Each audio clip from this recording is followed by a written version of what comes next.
Before we get into tonight's case, welcome back to Season 2 of The Last Known Moment. Welcome to Natural Queen 77 TV. The following episode contains discussions of a missing person case, potential violence, and mature themes. Listener discretion is advised. Please note that the stories covered in this podcast are retold based on publicly available information, court documents, news reporting, and media coverage. While we strive for accuracy, the true crime genre can be complex, and some details remain disputed or unconfirmed. No individual named in this episode has been charged with a crime, and all individuals are presumed innocent unless proven otherwise in a court of law. I'm your host, and this is The Last Known Moment, Season 2, Episode 2, The Disappearance of Phoenix Coldon. A note on sourcing before we start. This episode draws on reporting from the Huffington Post, People Magazine, Fox 2 Now St. Louis, the St. Louis Post-Dispatch, the 2018 Oxygen documentary, The Disappearance of Phoenix Coldon, and the Wikipedia entry compiling those primary sources. Where a detail comes from a single podcast retelling rather than confirmed reporting, I'll tell you clearly, because this case has picked up a lot of unverified lore over the years, and we're not in the business of passing off rumor as fact. Let's talk about who Phoenix was. Phoenix Coldon was born in 1988 in California as Phoenix Reeves. She was adopted by Goldia and Lawrence Coldon, and the family later moved to Missouri for her father's job, where her adoption was formalized. Phoenix was mostly homeschooled. She played a variety of musical instruments, and she was the local junior fencing champion. By 2011, at 23 years old, she was a student at the University of Missouri St. Louis UMSL.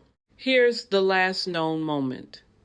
The 18th of December 2011 was, by her mother Goldia's account, a normal Sunday. The family attended church together in Spanish Lake, Missouri, and ran some errands. Afterward, around 3 p.m., Phoenix left her family's home in her black 1998 Chevy Blazer. Her father told reporters she was supposedly headed to a convenience store nearby or possibly a friend's house. She was last seen wearing gray sweatpants printed down one leg with either UMSL or Lindenwood lettering, a dark hoodie, and tennis shoes. She had pierced ears, and then she was simply gone. Just a few hours later, at around 5:30 p.m., Phoenix's Blazer was found abandoned roughly 25 minutes away across the Missouri-Illinois state line on 9th Street and St. Clair Avenue in East St. Louis, Illinois. Here's where the case gets complicated and, frankly, where law enforcement's handling of it has been criticized for over a decade. There were early conflicting reports about the state of the vehicle. Some accounts said the engine was still running when it was found. Other officials later said that was inaccurate and that the vehicle appeared locked and shut off. What is documented is that East St. Louis police impounded the Blazer that evening and logged it as an abandoned vehicle. But because it was impounded on the Illinois side of the river, it wasn't cross-referenced against the missing persons report Phoenix's parents had just filed with Missouri police. The Coldon family says they weren't notified that the car had been found. Instead, a family friend, searching independently, found the Blazer sitting in a tow lot. When the family finally got access to the vehicle, they found Phoenix's glasses, her purse, her shoes, her ID, and a cell phone bill that had gone to collections, all still inside. There was no sign of a struggle. DNA evidence recovered from the SUV reportedly showed no one else's presence in that vehicle besides Phoenix and her own parents.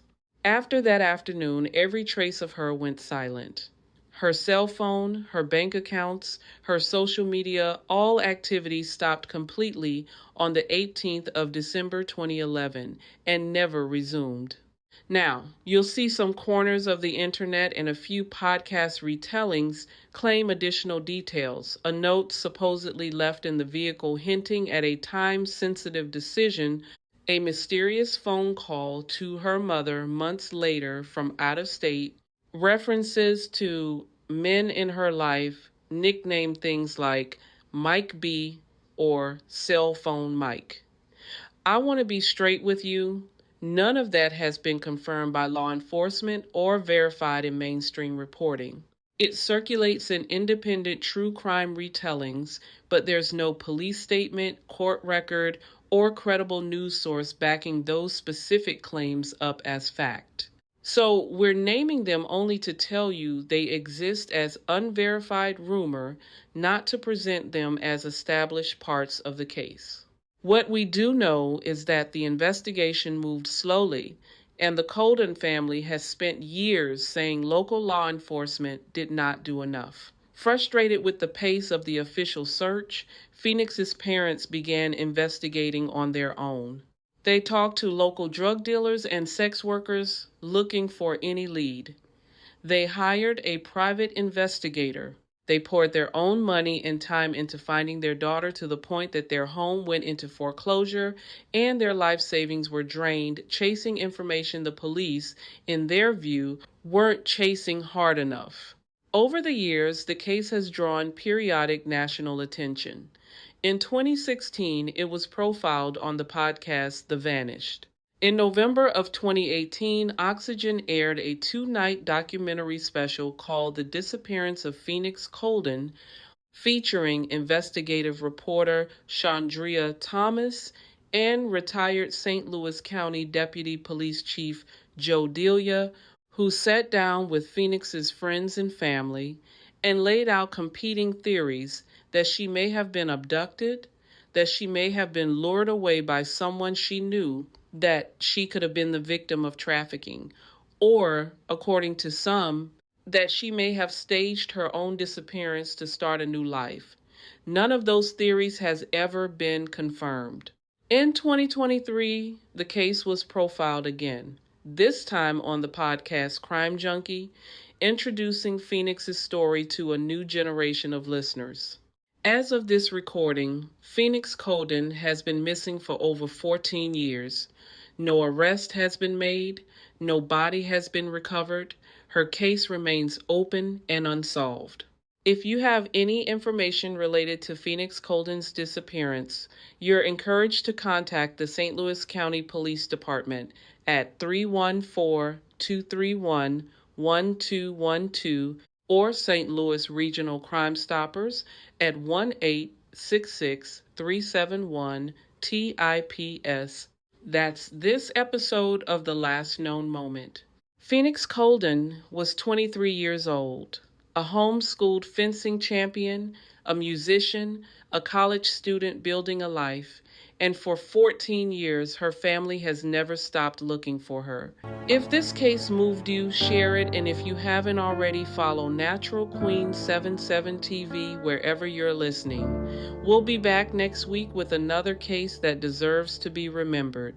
Until then, take care of each other.